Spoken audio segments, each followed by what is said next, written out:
Na doença de Parkinson, ao redor do 5º ano, em torno de 30% dos pacientes se tornam refratários aos remédios. Lógico, o efeito começa a ficar diminuído. Isso é uma coisa chamada de flutuação motora. Ou seja, não que ele não responde mais ao remédio, só que ele responde por um determinado período.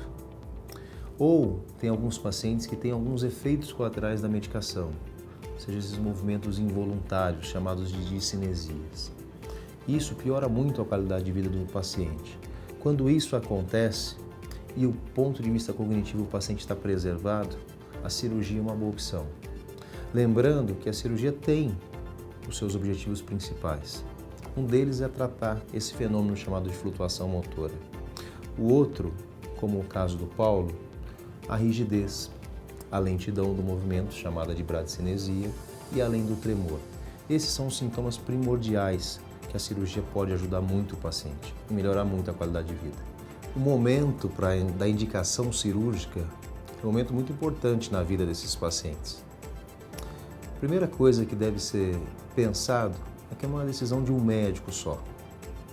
A importância de um grupo multidisciplinar, que nós, como cirurgiões, somos apenas uma parte desse time, né?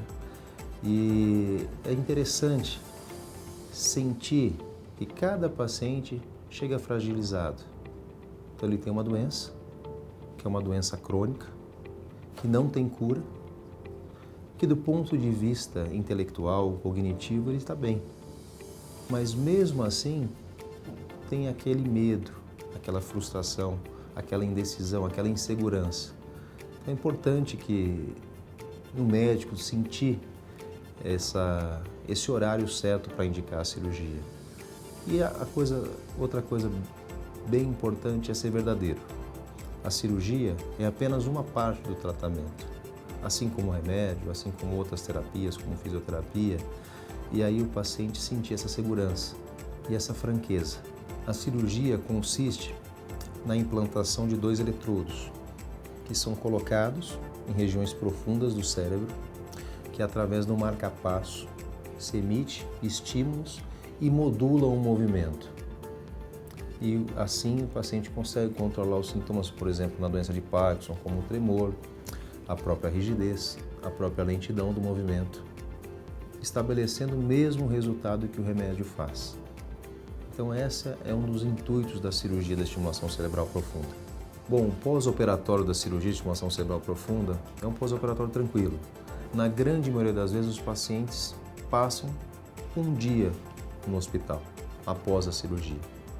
Eles voltam ao retorno em 15 dias, onde são retirados, na grande maioria das vezes, os pontos cirúrgicos e aí começam as estimulações, as programações, que depende muitas das vezes do neurologista, no qual vai ligar esse aparelho e, consequentemente, controlar a dosagem das medicações, ao ponto que o paciente fica com a medicação numa dose, na grande maioria das vezes, 50% menor e com o resultado do aparelho. Uma coisa importante de lembrar que a cirurgia não é a cura da doença. O que a gente precisa é retomar esse paciente a um bom estado, uma qualidade de vida. Então, o médico sente uma emoção grande de poder dar para esse paciente uma qualidade de vida, para que ele possa se locomover, para que ele possa ter o convívio com seus familiares. Então não tem gratificação maior que isso, né?